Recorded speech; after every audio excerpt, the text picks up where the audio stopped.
Vamos fazer mais uma oração, irmãos. Vamos lembrar de irmã Cecília, nesse momento de clamor. Santo Deus, poderoso Pai, lembra de tua serva, Pai, tua filha, membro dessa igreja, Senhor, membro do reino de Deus, Pai, que aqui congrega e dá um bom testemunho de uma mulher piedosa, de uma mulher santa, de uma heroína na fé. Lembra, Pai, das suas virtudes, não porque nossas virtudes nos levam mérito diante do Senhor, mas por causa da tua graça que se manifestou através dela. E quantas vezes a nossa igreja é abençoada através da vida, do testemunho e da oração de Cecília.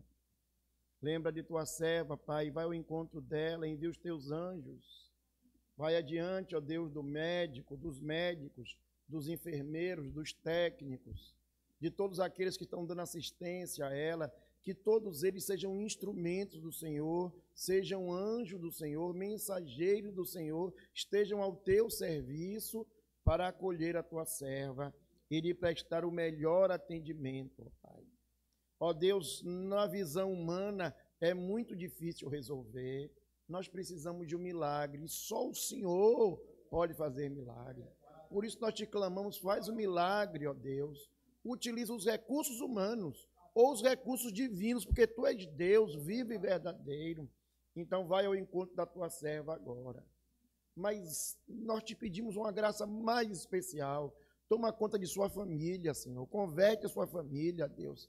Através da vida, do testemunho, da pregação, da oração da tua serva, converte, ó Deus, aqueles que estão ao seu redor, aqueles que foram servidos por ela, aqueles que foram atendidos por ela, acolhidos por ela, que recebam esta palavra de vida eterna e possam se render ao Salvador.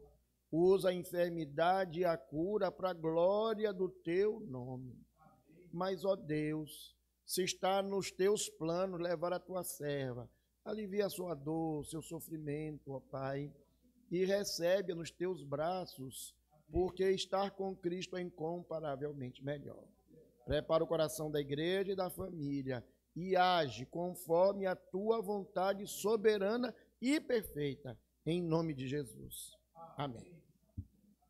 Evangelho segundo Mateus, capítulo 8, versículos 14 e 15. Evangelho segundo Mateus, capítulo 8, versículos 14 e 15. Aqui na igreja eu sempre digo isso, todos nós, ou a grande maioria, tem a edição revista e atualizada. São 2 versículos, todos podemos ler juntos, numa só voz. Vamos lá? Mateus, Evangelho de Mateus, capítulo 8, versículos 14 e 15. Vamos juntos? Tendo Jesus chegado à casa de Pedro, viu a sogra deste acamada e ardendo em febre. Mas Jesus tomou pela mão e a febre a deixou. Ela se levantou e passou a servi-lo. Aleluia. Uma das coisas mais gloriosas que nós temos sobre as Escrituras é que nós precisamos extrair da Bíblia lições para a nossa vida do dia a dia. Né, pastor?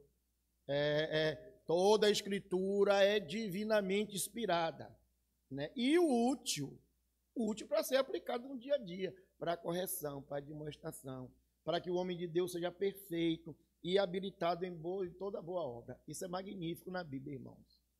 Mas uma coisa nós precisamos entender, e os irmãos reformados talvez entendam neste aspecto melhor do que outras denominações.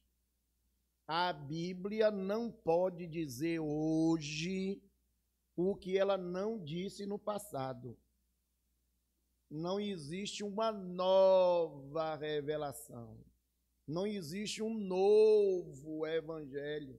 A Bíblia foi escrita no passado, contou uma história no passado, contou uma experiência no passado, teve uma aplicação no passado, e tendo entendido como a Bíblia falou no passado, nós vamos extrair lições para a nossa vida no dia a dia.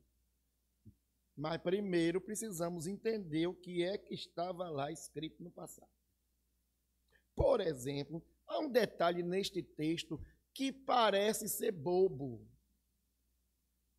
Nada na Bíblia é bobo, nada na Bíblia foi colocado sem uma intencionalidade. Tudo que está na Bíblia tem uma intenção. Mas há um detalhe aqui que parece ser bobo. É a personagem principal do texto. Sempre eu digo assim, o personagem principal é Jesus, né?